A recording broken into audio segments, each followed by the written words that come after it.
Okay.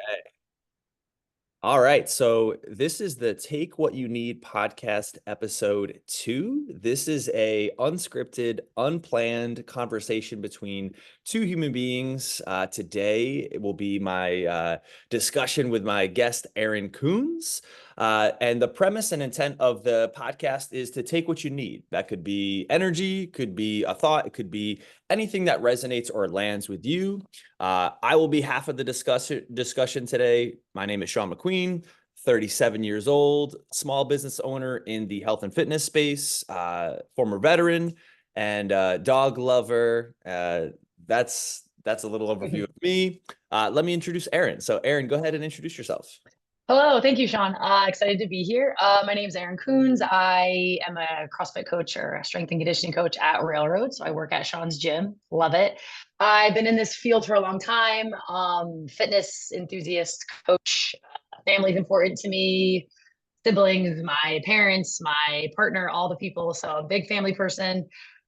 Just like to exercise, have fun, big reader. And yeah, I'm excited to see where this conversation goes. I think it'll be fun.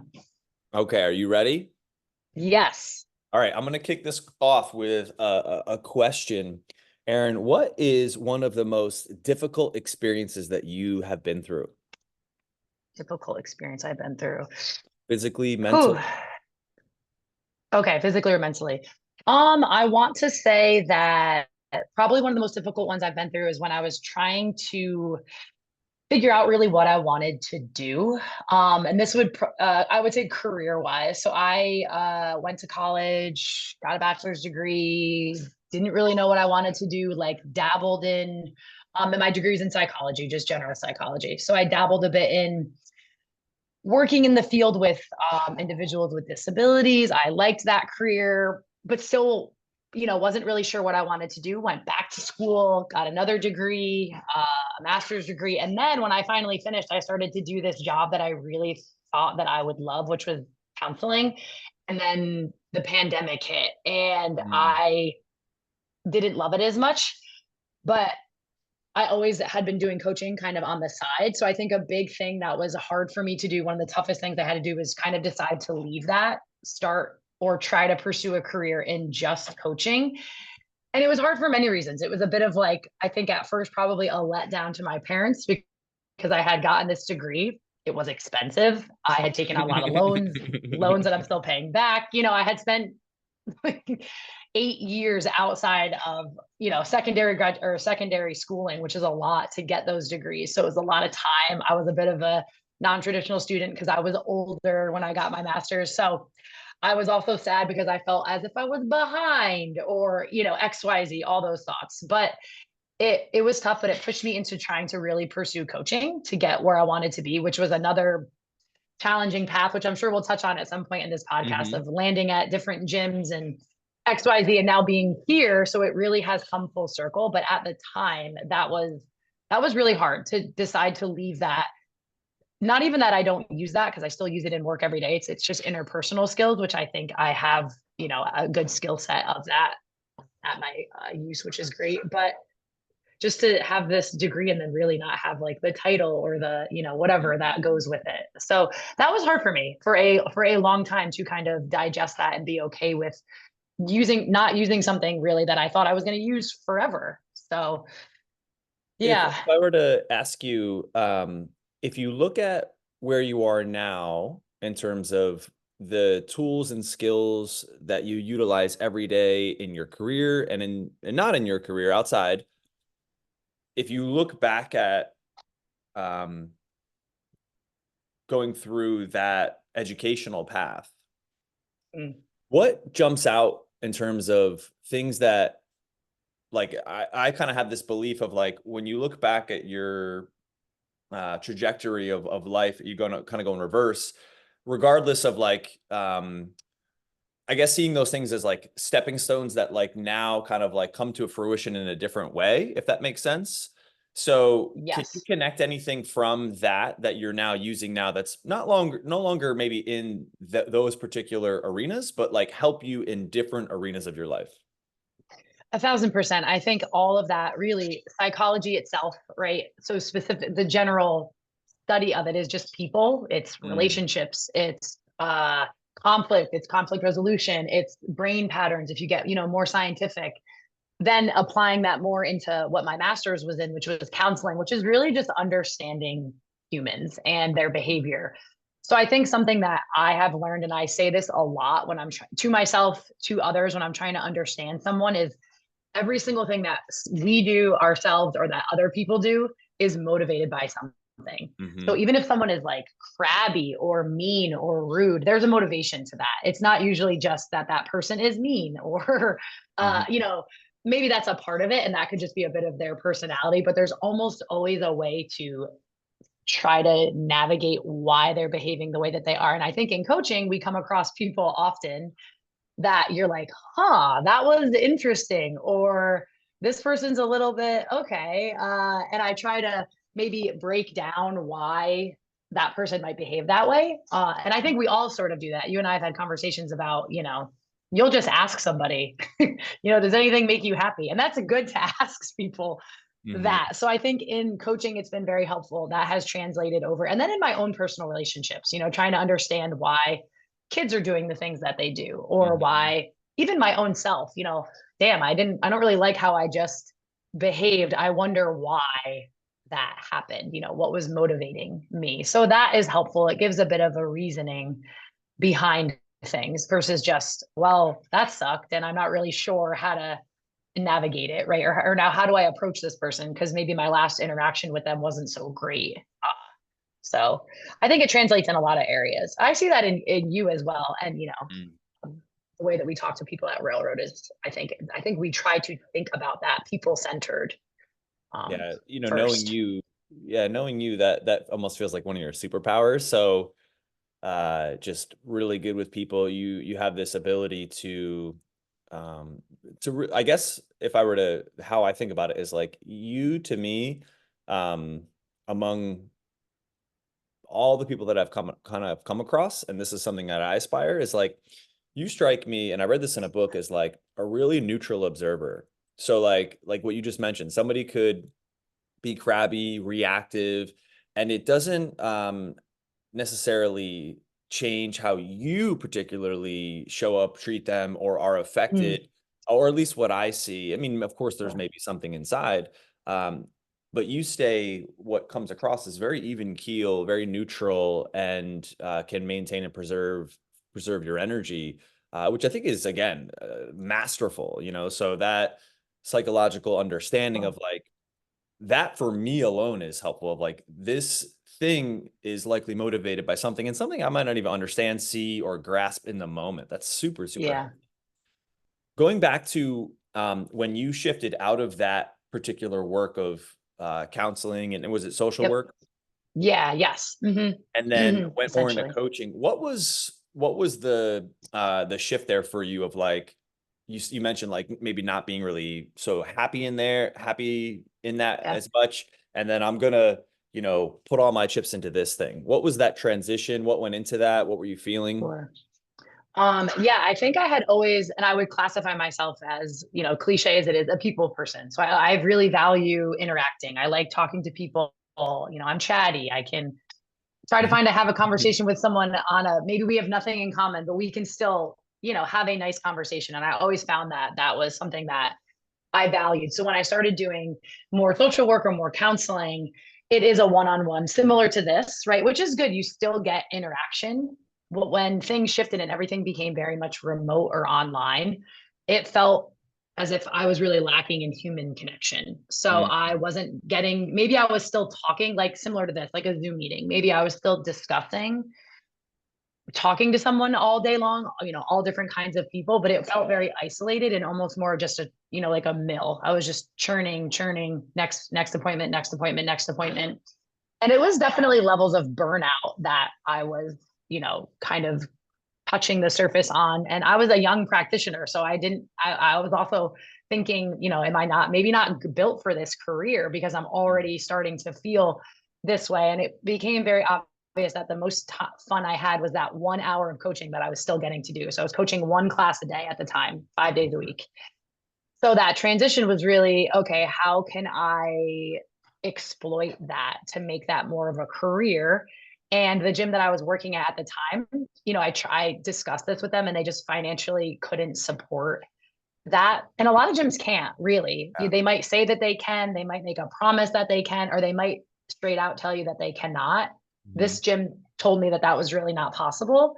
Mhm. So then it was a path of, all right, well, how do I get to that?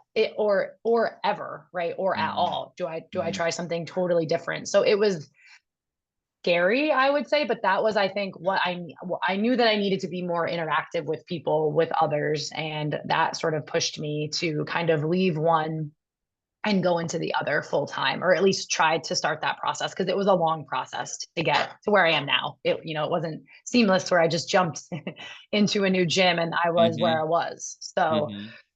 that was an experience as well. But yeah, I think it was second guessing a lot of the time, but trying to just stay true to what I wanted, which was to be around people, to help people like that. What sort of things were you communicating to yourself, all on the spectrum too, of like Hmm. empowering, like I can do this, to like all the way that I don't know, going from a paying career where you were Yep. not necessarily like feeling fulfilled and happy anymore, to Hmm. I like this thing and I want to go in over here. I can't quite see the path yet. And the place I'm at doesn't even really, they're communicating to me that it might not be feasible here. And then to chart towards that direction anyway. What things were you Hmm. thinking, Cool. communicating, telling yourself to find and create that path where we'll get to like you're there now, Yep. and then kind of how did we get there and what's that like for you? But what things were you saying to yourself? Because you know that's a scary Hmm. transition to go from security, uh, certainty, while being unfulfilled, which I believe a lot of people kind of would stay there just because of the Yeah. blanket of comfort, to no, I want this thing. I'm going to go over here, and it's going to mean some changes for my lifestyle, economics, all that. Hmm. What things were going on between your head and were you communicating?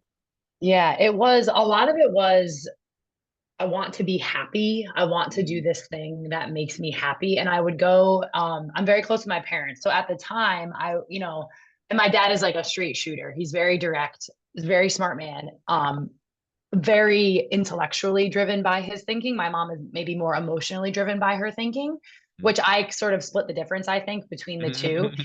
So my dad would say, we just want you to be happy. So if that means we maybe, assist you, we help you. So my parents loaned me money so I could try this thing. So I was able to get a bit of financial support from them, Mhm. um, which was excellent. I was very grateful for that because I recognize that's not always the case.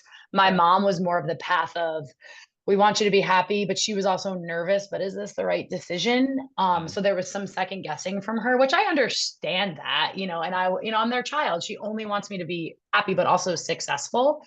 Yeah. So I think but they both were supportive. So I think their support was very important to me.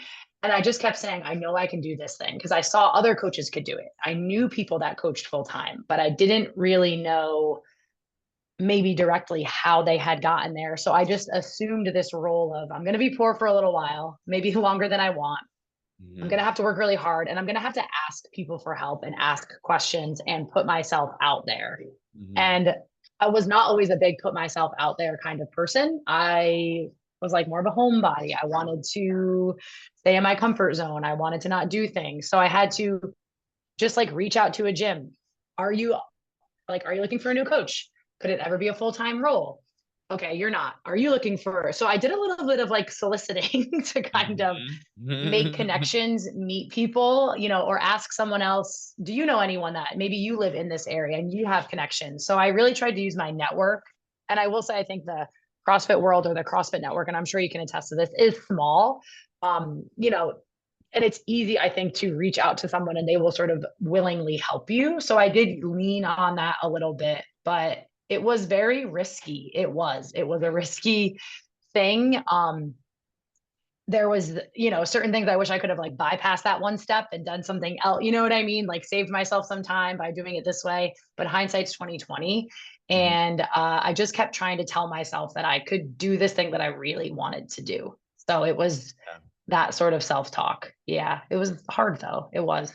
If I rewind, and I Hmm. want to come back to the transition to coaching, but if I rewind, um, can you remember the first time or around the time when you began to uh, regularly train your body in any Hmm. form of gym setting? Hmm. And what was uh, your thoughts, vision, mindset going into that? What age were you? What were you Sure. trying to achieve? Like, when was that? And like, even if Hmm. that's before joining a CrossFit gym, like I was 13 and I, wanted to do this thing. Like, what was that like Hmm. for Yeah, that's a really good question. I had always played sports, like recreational. I played in high school. And I remember when I was in high school, I might have even been like late middle school. My dad, he is a huge sports guy. He coached football for years at the high school level. So I have an older sister. So my older sister and I were starting to play sports and he like wanted us to be really good. And we wanted to be good too. We were very competitive. And he signed us up for this thing and it was called the Parisi Speed School. And it was in like Kingston had, and I didn't live in Kingston at the time. I lived outside of Kingston, but they had like a class and it was this trainer and she was a super fit lady. I'll never forget it. We would go to like what would be more of like a Planet Fitness style gym. you? And we would take classes like with her. And at the time, I had no idea what we were doing, but we were training to be faster. So now that I look back and, you know, now that I know more about programming and human movement and what goes into, we were doing these like our style of fitness. You know, this Mhm. was 20 years ago. Mhm. She had us do explosive work. She had us do unilateral work. She had us do strength and conditioning. It was hard. I remember thinking, damn, this is hard. And we did it for a while. And then we progressed more into high school sports or club or travel. So I know we had less time to kind of meet with her and it sort of fizzled out. But that was my first experience probably doing any kind of like weight training or any sort of not sport specific. It wasn't just for one sport. It was like the umbrella of getting to become a better athlete. And it was cool. It was different. I wish I could like see the program for it now because it's just very interesting to me. But it was really just training you how to run better, how to run faster, and how to be stronger. So it was cool. And there were multiples of us that did it. It was my sister, myself, and maybe a few others. So it was a very small, probably like a semi-private kind of style class. It was tiny. It was cool. How old were you? I was probably like 13, 12 Wow. or 13. And my sister was probably 15 because she's like 2.5 years older than me. So we were young. My sister was already in high school. And I want to say I was maybe just about to enter or I was just in like eighth grade. Yeah. My dad was like, you girls are doing this thing. So Mhm. it was cool. Yeah. It was fun. It was hard. I've had my own um, challenges across my life with like my body, the way I saw it, the way I wanted to change it, Sure. which really kind of led me into uh, a training and nutrition lifestyle. Hmm. Have you had any of your own challenges with your body across time? If so, like what did that look like for you? Is that what sparked you on your journey, or was it something different? Yeah. I think definitely, I could say yes. When I was always, I mean, I'm tall. I was always tall, so I was always like a taller, you know, person, athlete, young woman. And when I was younger, I didn't do. I was athletic, yes, but there was, you know, your body is awkward and weird, and I didn't have an understanding of maybe what weight training was at that point in time. And outside of that one specific class that I just spoke about, when I entered into high school sports, it was just sports. You know, I didn't really take nutrition seriously at all. I just ate what a probably like what a teenager would eat. You know, we didn't do fast food. We didn't do. My mom wouldn't let us do that stuff, but I had like potato chips and I ate regular kind of food. And then I remember, you know, graduating and going away to school and I wanted to look more athletic and I wanted to that I became more aesthetically driven. So I was still playing sports, but I started to take as best as I could because it was college. So there was definitely not perfect, but tried to take more accountability in my nutrition. And then I think I lived in a bit of that cycle that I mean, all people, but I think specifically women of, gaining a little, losing a little, gaining a little, losing a little, and probably not in the healthiest way, putting myself maybe in a deficit without even knowing it, just eating, trying to eat less. And then Mhm. maybe being like, this isn't sustainable, and then eating more. So once I really finished college and started to understand nutrition as a science and that you have to do it this certain way, then it became much easier for me. But it took me a while. I was not always very strict. I was not always on it, I guess, as I am now, or as I want to see my clients or just people that I know, live their lives. So that was a learning experience for me. Yeah. Knowing what you know now as a health and fitness professional and having gone through Mhm. the gain lose cycle, what would you share as like your top two or three takeaways that you could either give to your former self if you could, or just to somebody who's experiencing that cycle themselves of like the yo-yo, gain a little, lose a little, and they're just not happy with that, maybe like a former version of yourself. What two or three things do you think are the biggest needle movers, so to speak? Yeah. I wish I had known that it was really just the understanding of a little bit of hard work in the front to get to a routine. And then once you're Mm, at that routine, you're okay. You can do huge. it. And Hmm. it's easy, really, and I hate to say it's easy because I know for some folks it's really hard, but that little bit of struggle in the beginning, I wish I had just known, Erin, you can get there and then you're good. That I wish I had known. I wish I also had known my former self. You don't need to always be hungry. You can Hmm. eat, you can find, if you feel like you're restricting because you're trying to get to a place like I'm never hungry now because I eat the way I eat for years. I know what my body needs.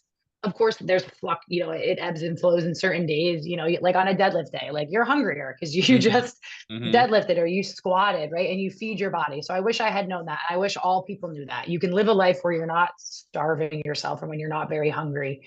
Um, so those two things. And then I also think the third thing I wish I had known was that you can also just live. You are allowed to have moments where you eat something that is not perfect.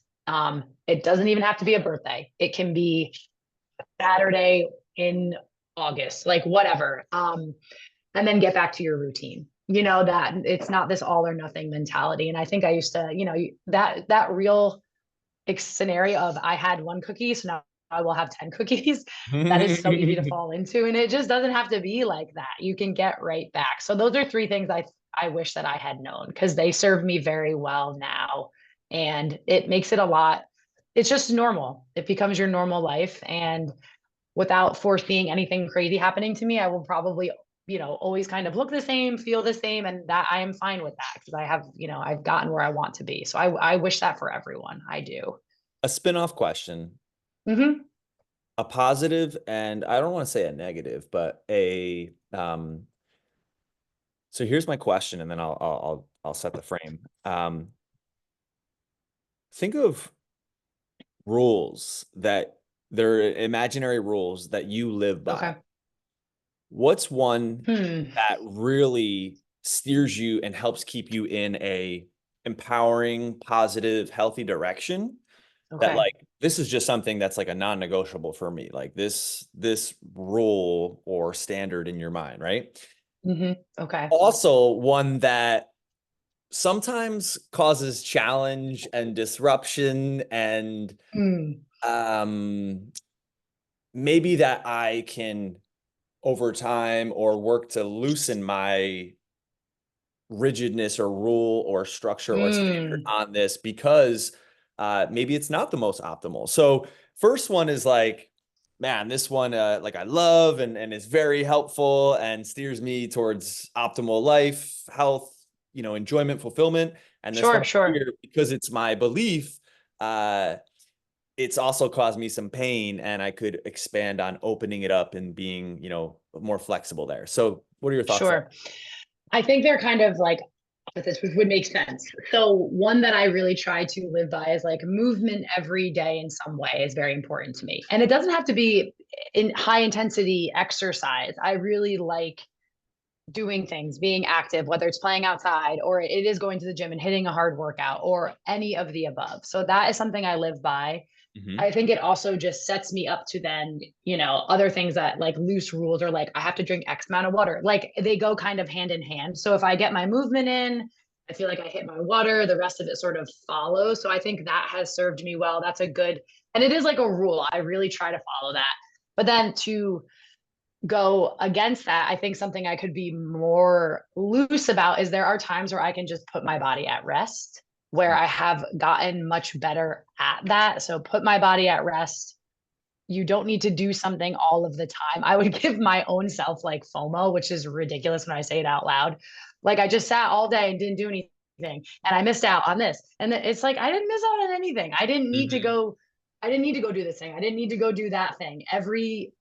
The world still went on. I'm fine. I probably feel better actually, and my body will thank me. It's thanking me now. It'll thank me tomorrow, whatever. That is something. Slowing down is something that I try to do, and that I think is is better for me. And I've consciously tried to do that more, but I still get a little bit of like, oh, we've been sitting here all day and we didn't, we haven't done anything, and that's okay. It's okay to just take time for yourself to read a book, or whatever, just sit. So yeah, that is something I want to be better at because as you know, we live busy lives just generally. Our job as coaches and health and fitness professionals takes a lot of energy out of us Hmm. that we give to others. So even if I've coached a few hours and I wasn't moving all over all day, you're still tired when you get home because you just gave, all of that out. You were, whatever, you were talking forever or you were moving forever. You had to demonstrate a lot one day versus, another day where you didn't. So I think giving myself more time to just relax too is something I'm always trying to work on. And I could be better about that. I communicate that to my partner Britt often, especially Mm. early on in our relationship of like, I think people easily understand physical exertion in our line of work. Recognizing in myself, and maybe this is what you're alluding to as well, is Mm-hmm. like um the mental exhaustion that adds up from people facing and engaging and taking energy on and giving energy continuously, and asking yourself to show up and compartmentalize like all the things you're either thinking or feeling, and it's a bit of like drawing out your best self, and you're performing, you're vocalizing, and then by the end of that it's like whew, like you can feel tired, and then it's not even from Mm-hmm. the physical part, it's from all the mental social inner stuff that gets exuded, that maybe I think someone who's not in that line of work, or doesn't necessarily do that or doesn't experience that, Yeah. might not see that side of the equation. Uh, Mm-hmm. and important for us to communicate to our partners for sure. Yes. Exactly. Yeah. Tell me about your beginnings with CrossFit. So why Mm, did you start CrossFit? What were you sure. thinking, feeling before you began? And then we'll kind of unpack, both of us, what we turned that into for a large period of time, Yeah. from you know this competitive space to where we are now. We'll get back to coaching Mhm. for sure. Yeah, sure. I remember I was away at school, so I was still in my undergraduate, and I had sisters that were on my field hockey team with me. So I had a set of sisters, and they were very fit, they were very active. Hmm. And one was a year ahead of me. So she was on her way out. So she was done playing on the team because our sport is a fall sport. It was the spring. And she was like, hey, I just joined this gym down the street and it was called CrossFit. I can't remember. Hmm. And I had barely heard about it. So this was 2012. And I remember thinking, like, what is it? So I went home and I did some research and I looked it up. I was like, that looks crazy. And then I asked our strength and conditioning coach about it. And she was like, nope, CrossFit's bad for you. The workouts are crazy, XYZ. So my first initial experience was like a bad taste in my mouth. But then fast forward, I come home for winter break the next year, and my dad is like, hey, I just joined this gym. It's called CrossFit Ulster. It's right in Kingston. You should come. So I said, ah, okay, I'll go. So we go to this gym. It's like really tiny. It was small. The ceilings were barely 12 feet high. And I go and I do a class and I loved it. It was fun. It was hard. I didn't know how to do all this stuff. I remember it was like rowing and I had to do barely up like the thickest banded pull up, like it was just so new for me. But I thought it was great. So while I was home, I went a bunch of times and then I went back to school, Hmm. graduated the following semester, came home, and then I joined straight away. So I joined in 2013. That was when I finished school, and I was home, and then I just started going. I was like a 4 day a weeker right away. I loved it. They didn't even do foundations at the time. I mean, I'm sure you can attest. It was just like you Hmm. show up. The coach, it was this guy, Shawn, another Shawn. He was great. He was just like, yeah, you look fit, cool, squat, go. And you just Wild jumped West. into, yeah, you just jumped into class and you went and you met people. And my dad and I did it together, which was cool. So for a while we would go to the same class. He already knew a lot of people, so he introduced me to people. And I stayed at that gym for like a decade. So I was at that as an athlete, and then I transitioned into coaching. But that was my first. I just loved it. I couldn't get enough of it. It was just very cool. So that You was it. I mentioned was hooked. you mentioned about your dad and how he, I guess, tell me if I'm wrong. Did he instill a competitive nature? Okay, so you Yeah, mentioned that, and your we were very dad competitive. starts CrossFit, and then Hmm. CrossFit can have, especially in the time that we started, 2012, it can have, and still to this day, if you really take it, Yeah. whether you're competing with yourself, with your buddy, and or your gal buddy, or you take it to want to be competitive, where we Hmm. both fell into that realm, uh, where we wanted to be competitive with it. So Yep. if you look back now, um, does that come from your dad to the competitive, and then how, like, oh, this thing that I can continually get better at and then compete in and compete with others, and you know field hockey was done, Yep. so now Yep. school's done, I'm kind of like in this career trajectory, and then Yep. this fills the space. Definitely. CrossFit was a way for me to still be an athlete, right? I played a team sport, so I'd played a team sport forever. But now I was playing, CrossFit. I was competing or, exercising in an individual sport. So I valued the ability to compete against myself, others, the clock, like whatever, that was it filled a big void for me. And my dad he played football in college. He was always a good athlete. So it was really cool to he would come, like I said, we would go together, but we could share that sort of competitive nature of the workout or whatever it was, even though we're doing different variations of the same, workout piece. That definitely comes from him.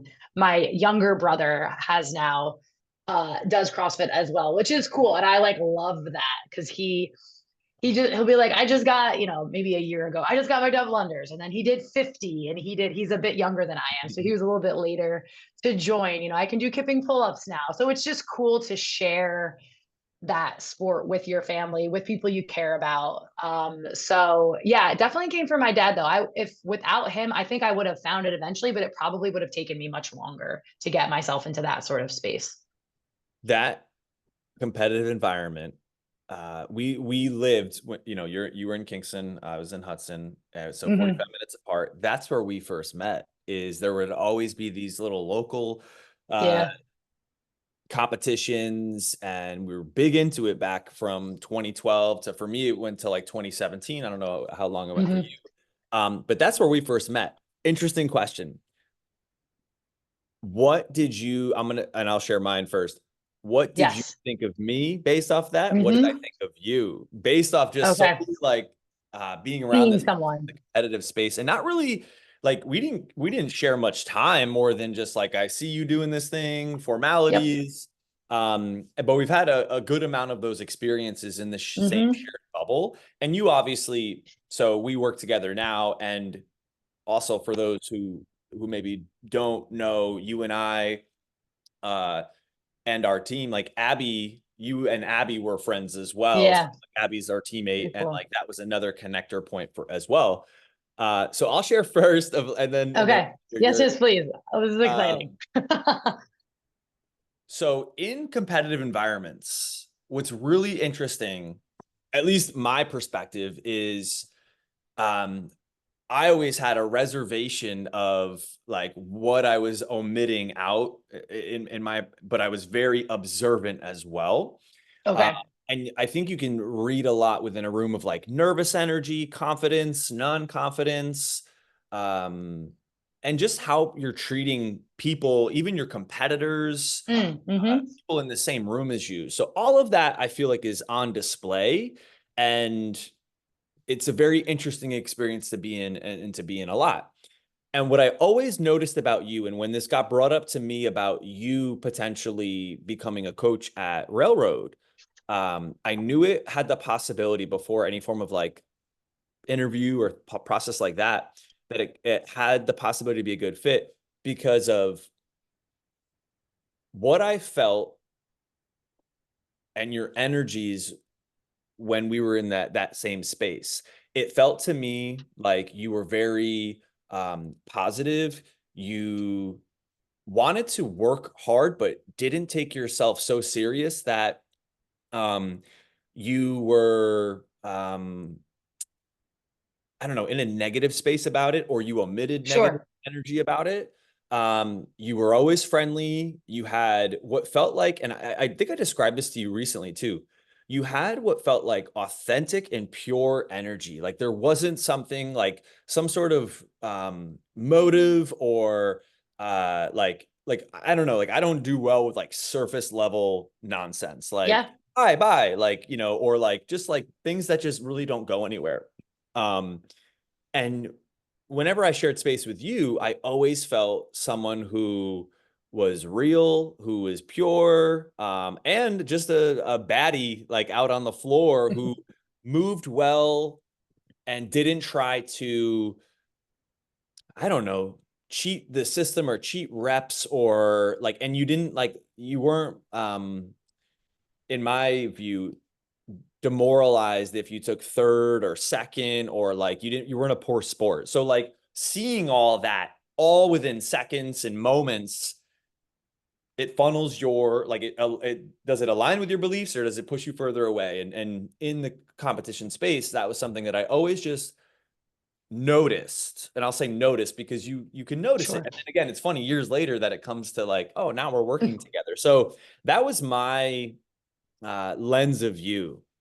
hmm No, that's awesome. It's cool that you say that because I now I'm like remembering specific competitions where I had seen you and ones where Mhm. you had been running them or ones where you were also competing. And I felt very similar. It's so I remember the first time I think I ever met you or saw you was when you guys hosted one at your old location. And because you were running the event, it's like it's busy and you're managing people. And I remember being like, damn, that guy's really good at his job. Like this competition is run very well. But our interactions were very minimal. But I remember people in the room, maybe even Abby was like, Shawn's like a really good athlete. Like, but I had never seen you train. I had never really had come across you in that way.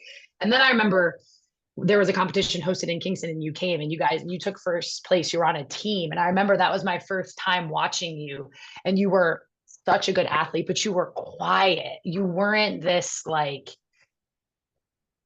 bro who was, yelling or you just came. It was one of those things where you showed up, you worked really hard, you won, you were like, thanks everybody. And then you left. And every time that I saw you in that space, it was the same thing. And I think as time passed and we would cross paths, we would start to talk a little bit more, which was cool. So then maybe we would be like warming up on the bikes at the same time and we would share a few conversational pieces. And then I realized that you were also just a nice, normal human and you could talk about your legs also being sore or being tired or how, you even maybe gave a tip like, hey, in that last event, XYZ, you know what I mean? There was more to you than just this person but when you went onto the floor, and I think that was your competitive nature, you could turn that switch very quickly. Mhm. But you weren't the person that was like throwing your jump rope or pissed about XYZ and you just worked hard.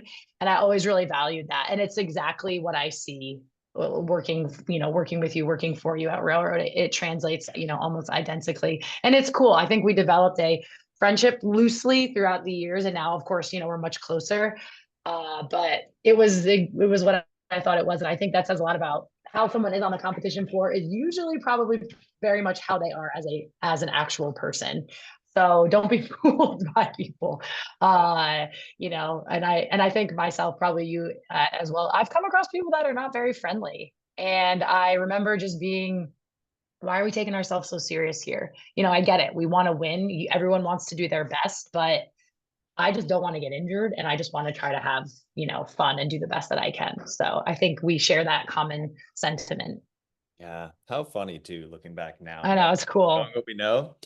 So funny. I know. Transitioning into coaching. So you've been coaching for, is this year 6 or 7? It's my 6th year. It'll be my 6th, or just halfway through my 6th. Yeah. Dual question for you. Hmm. So you coach at our spot now. You coach group classes. You coach our life program, which is 55 and up. You coach nutrition. You coach our semi-privates, which is training 2 to 4 people in a more intimate environment, and obviously personal training and remote. Like, you take care of people remotely, so you're helping a lot of people in a lot of ways. What is, two-part, one of the most rewarding parts of coaching and this line of work for you? Okay. What is one of the most challenging parts of this line of work for you? I think the most rewarding is I like to have fun. So I think the reward for me is that I get to do something that can be fun in every way, whether it's any of those programs that you just named that I'm doing. I have been lucky enough to find a way to always have fun. And that's, of course, not every single moment of every single day, but it is in a day I can look back and be like, that was a really fun class. That was a really fun session. Damn, that nutrition, we had a great conversation in there. So and so is doing XYZ really well. So I have been lucky enough, because I do not think this translates to most careers for people, is that it is always fun. And you kind of control your own destiny. So if you show up and you have a good attitude, you most likely will have fun. I've seen you have like the best time when you coach, whatever that is. If you show up and you're crappy, it's probably not going to go well, right? Or if you instantly, feed off of maybe someone else's energy, it could not be great. So that, I feel very lucky to be able to say that I have fun. That's the most rewarding part. The hardest part, I think, sometimes is, that's a tough one. I want to say probably just occasionally there is a specific personality or a person that you have to really manage your own reaction to them, because even though we are providing a service, and the customer is always right. Of course, we want to always give the best experience. Doesn't mean we don't have to have a hard conversation once in a while with a person at the gym, for it could be a multitude of reasons, but sometimes that is, number one, hard for me to have a hard conversation. That's something I'm always working on. And number two, I just don't enjoy that, of course. So that can be one of the more challenging things, is when someone is just rubbing you the wrong way, or you're going to have to talk to them about their chronic lateness, or whatever that might be. And I don't always, of course, enjoy that, but those are few and far between compared to the other things that are more fun. Those tough conversations don't happen as often, which is good. So I think that would be, yeah. If you could give one general piece of advice to those who are active in training under your care or not, someone from California is listening to this, what would that one general piece of guidance or advice be from you? I think selfishly, it would be to listen to your coach. I think it would be to, show up with an open mind, listen to your coach, try your best, and you will have a good experience, and your body will have a good experience. And I think the reason I say listen to your coach is, like, you could show up to a class, Shawn, and I know that you're going to deadlift XYZ and you're like headed down that path, right? But maybe, I show up and I'm not ready to do that, but I want to do what you're doing. So, but if I listen to my coach, my body will have a good reaction. It'll have a good, response. So I think having an open mind, I would say that to all athletes, myself included in that as well, to always have an open mind and to just listen to who is working with you, because they should. And definitely at Railroad, we know what we know what we're saying, and we're trying to give you the safest, best experience. It sounds silly, but just listen, just pay attention, listen to your coach, and you'll have a great time. Amen. Amen. How Yeah. many how many different gyms or locations have you coached at? I have coached at 4, including Railroad. Some of them were much shorter than others, but 4 total. And Yes. one was out in California, right? Yeah, I actually stopped at 2 when I was there. So when I Oh wow. initially went there, I was working at one. It was where I first was hired, and I really liked it. It was a good gym. It was called CrossFit Echo Park, and it was close to where I lived. But then I had I legitimately got poached by another gym that was a little further away, but they offered me a better deal, and I was Mm, new to the area, and I liked their values more. I did. That really mattered to me. It was a very LGBTQ friendly coach. And not to say that Echo Park wasn't. They had good values as well. They were different. They were different spaces. I really valued the other one more. It was called CrossFit Crown City. And I went there. And that was where I spent the majority of my time when I was in California, was coaching there. It was in Pasadena. It was a cool gym. It was. what, having coached in New York, upstate New York, and Mm, in California, what stands out as one of the biggest differences between East and West Coast people? mm. It's a It's big general. funny. Yeah. No. It's funny because a lot of people in California also are like transplants, right? So I would meet someone and be like, that's a New Yorker. And you can tell when someone is from New York or they spent time in New York, right? For whatever reason. People on the West Coast you don't always get, this is going to sound harsh to any West Coast people listening. You don't always get the truth like straight away. I think if I have a conversation with you or a New Yorker, I pretty much know what you're thinking or feeling. Mhm. In California, it was harder to cross that path of superficial, of really getting to know people. And Mm, not to say that I did not meet people there who were very kind or friendly. Most of them were, really the majority were, but I don't think I had really any connections. They kept me maybe a bit at arm's length, maybe also too, I did as well.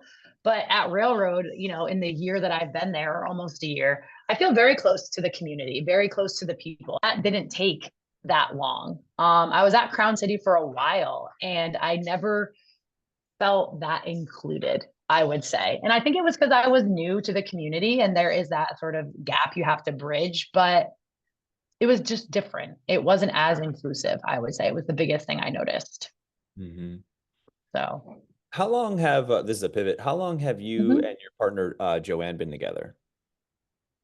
So we've been together for over a year, Mhm. but I've known her for a really long time, like a decade probably. And we met at CrossFit in Kingston, which is really, really cool. So we met at that gym, and we were friends first, and we worked out together. And then over time, your life changes, and you're like, do I have feelings for this person? Do I not have feelings for this person? And I think and it's funny, in a gym space, you get to know people more intimately, and not even like romantically, just you learn a lot about people because you spend this time together with them. So sometimes you might find connections with people that you didn't know were there, that are there. And that's kind of what happened with us. So it's pretty cool. And Joanne still coaches there, at the Kingston space. I do not anymore, but we get to share that too. We have a large shared interest for the sport, strength and conditioning, also CrossFit as well. But we feel very similar about it, which is great. And it's something we can do together, which is really fun. So I value that a lot. As partners, what's something that you think you do really well for one another that helps create a healthy relationship? Mm. We communicate very well, I would say. Like, I would toot our horn at that. We check in a lot. We make sure that the other person's okay. I think you can tell, I'm sure, when Britt is like, is she having an off? Did something happen? And instead of maybe not addressing those things, we try to talk about those things. How was your day? Even as simple as that, how was your day? And then you learn a lot about how the person is feeling or what they are experiencing. So I think we hold space really well for each other to express the good and the bad. which is work. Of course it is, because it's, it's emotionally taxing, but we try to do that for each other, which is good. Working in a similar field, Joanne has the obviously the meal prep, meal delivery Yes. like service. She coaches and probably does Mhm. many other things that, I don't know about. And you are a health and fitness professional working closely in those similar fields. What challenges do you find come up, and how do you guys maybe best navigate them? Maybe not perfect, Mm. of course, but what's something like, okay, we experience this challenge, and we try to, approach it XYZ. Sure. I think the similarities of what we do are great for us, but also the places where we do them very differently. There's the operation is differently. So sometimes I'll be like, why is it being done? Or I'll ask her a question, what about, why is it being done that way? Or would you ever try to do it this way? Because I do it the way that I was taught at Railroad, or the way that, things just function differently. So I think sometimes we have, and they're not even they're not like arguments, they're just discussions, I think, on like troubleshooting what that would look like. But it also offers a lot of space for us to give each other feedback on maybe trying it like this, or trying it like this, and we sort of can work our way through those. I guess I could call them situations in more cohesively. Yeah, just to try to understand. Again, everything's motivated by something. So why are you guys do it? Why is that happening like that? Versus maybe we try it like this. And sometimes I'm wrong. Sometimes Joanne is, we're both wrong, or we're just trying to figure it out. But I think that is something that we can kind of come like this, because we just do things differently. The spaces that we work at, they operate differently. So Yeah, what a it's lovely, interesting. yeah, and what a lovely Mhm. discussion too. I mean, my goodness, so many Yeah, I gems know. across. I obviously want to be respectful of your time, so I'm going to bring us Sure. to a close with one last question. So, for those Okay. who have been on the journey with us up to this point, Hmm. what's something Coach Erin thinks that Mm. if somebody were to do today, tomorrow, depending on the time that they're listening, or even do more of, they would have a more fulfilling day, life, experience? What would that thing be that jumps out Mm. to you that you would share with them or implore them to maybe do more of, or that could immediately begin creating that for them? Sure. That's a great question.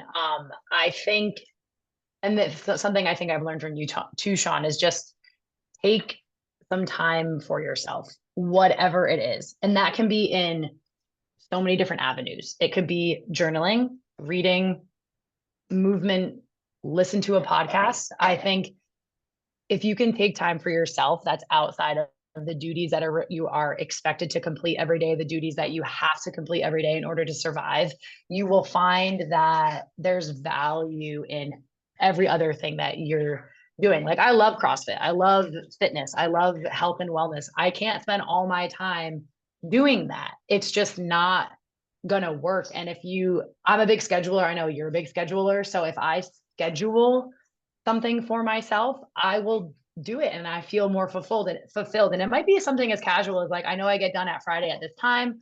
When I get home, I'm gonna mow the lawn outside. Like, it's a chore or something along those lines, but just something that I know will get me out of Mhm. what I was doing for, 7 or 8 hours earlier that day. I think if you can just build that in, and Joanne, I know she's just so busy. She's like wildly busy. She's just, she's a mom. There's the balancing, your own schedule, and then three other schedules and my schedule. For her, when I see her do that, I'm like, okay, cool. Cause she needs it. We all need it. But for busy professionals, Britt, she's a mother, right? Mm. You're parenting and all those things. You need time for just yourself. So I think that's what I would tell people. Just take a minute, try to do something for yourself. You will not regret it. Awesome. Yeah. Erin, I Hmm. want to thank you for all that you shared, the depth, Of the course. thoughts, the guidance. I know that myself and those listening along can definitely take not even just one thing. There was a lot there that I know is of value and to be gained. So I just want to thank you for your time and your shares. Thank you, Shawn. It was great. I had the best time. Awesome. Thank you so It was much. very fun, of course.